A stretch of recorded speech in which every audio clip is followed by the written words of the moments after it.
How to recognize the signs of emotional abuse. You don't deserve emotional abuse, and if it happens, it's not your fault. This is how you can recognize the signs of emotional abuse.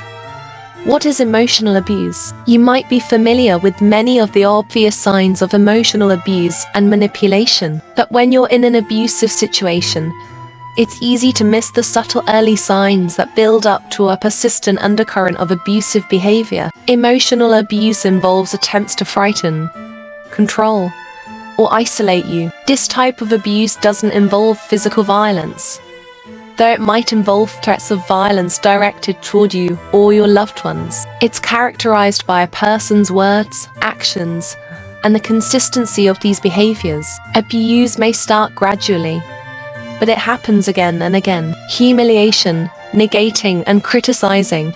Someone abusing you may use different tactics to undermine your self-esteem. Examples: they'll blatantly call you stupid, a loser, or use other insults. Maybe they use terms of endearment that actually highlight things you're sensitive about. My little nail biter or my chubby pumpkin.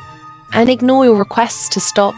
Sign point 2. It involves the word always. You're always late, wrong, screwing up, disagreeable, and so on. They might say these things to you,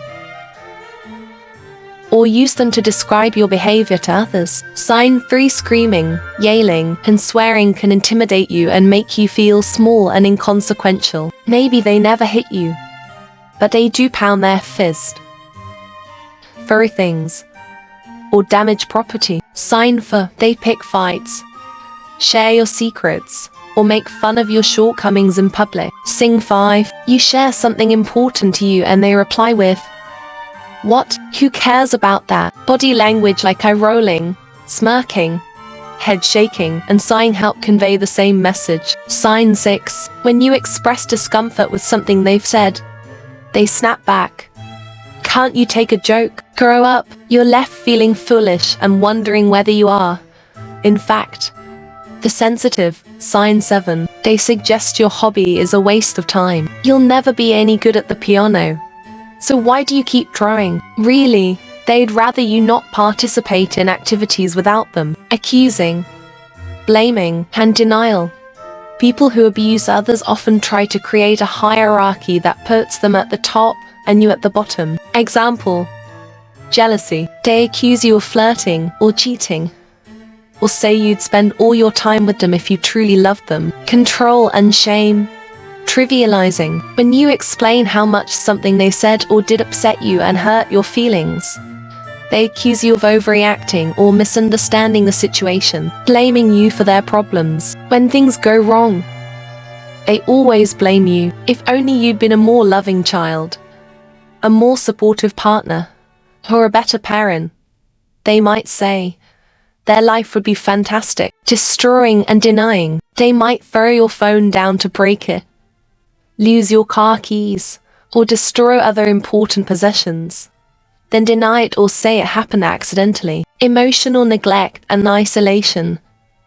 Someone abusing you will generally try to get you to prioritize their needs and neglect your own. Often, they'll also make an effort to isolate you by coming between you and your supportive loved ones, a step which, of course, leaves you more dependent on them. Example: shutting down communication. They might wave you off, change the subject, or simply ignore you when you want to talk about important concerns. Disputing your feelings. No matter what feeling or emotion you express, they might insist you shouldn't feel that way. For example, you shouldn't be angry over that.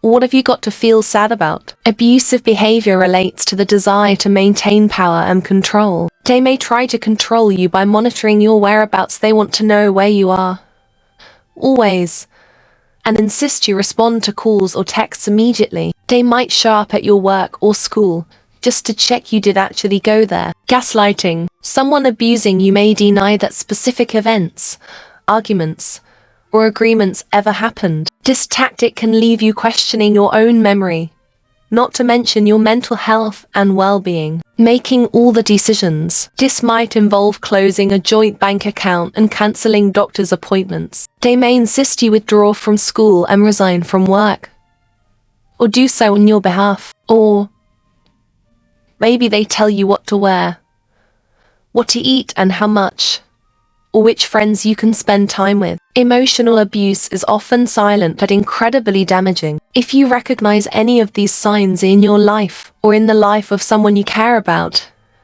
know that you're not alone. It's important to reach out to someone you trust, a friend, a family member, or a professional who can help you navigate these challenges. Remember, your feelings are valid, and you deserve to be treated with respect and kindness. Healing takes time, but it is possible. Every step you take toward recognizing and addressing emotional abuse is a step toward reclaiming your peace and well-being. Thank you for watching, and if this video has helped you, please share it with others who might need to hear this message. Together, we can create a community of support and understanding. Take care of yourself, and until next time, remember, you are worthy of love and respect.